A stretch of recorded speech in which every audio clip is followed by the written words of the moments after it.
அண்ணா எங்க போறீங்க? போகும்போதே எங்க போறேன்னு கேக்குறான். போற காரியம் எப்படி உருப்படும்? இல்லனா மட்டும் அறுத்து தள்ளிடும். இந்த வாய்க்கு தாண்டா உனக்கு வாய்க்கு அரிசி போட போறேன். என்னண்ணா காலையிலே கடுப்புல இருக்கீங்க? அதெல்லாம் ஒண்ணும் இல்லப்பா, கோழி சந்தைக்கு போறேன். உள்ள கோழி இருக்கா? இல்ல குரங்கு இருக்கு. என்னண்ணா இப்படி பேசுறீங்க? என்ன கோழி சந்தைக்கு கோழி எடுத்துட்டு போவோமா, என்னத்தை எடுத்துட்டு போவோம்? சரி கோபப்படாதீங்கண்ணா.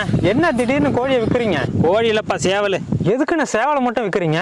என் வீட்டு சொத்தை தின்னுட்டு பக்கத்து வீட்டு கோழியோட சுத்திட்டு இருக்கானுவா. பக்கத்து வீட்டு கோழி தாண்டா கொழுக்கு மொழுக்குன்னு இருக்கு. அது போந்தா கோழிடா, போக்கத்த பையல.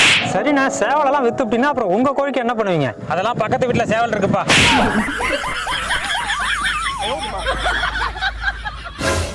என்ன பக்கத்து வீட்டுக்காரன் பின்னாடியே வரான்?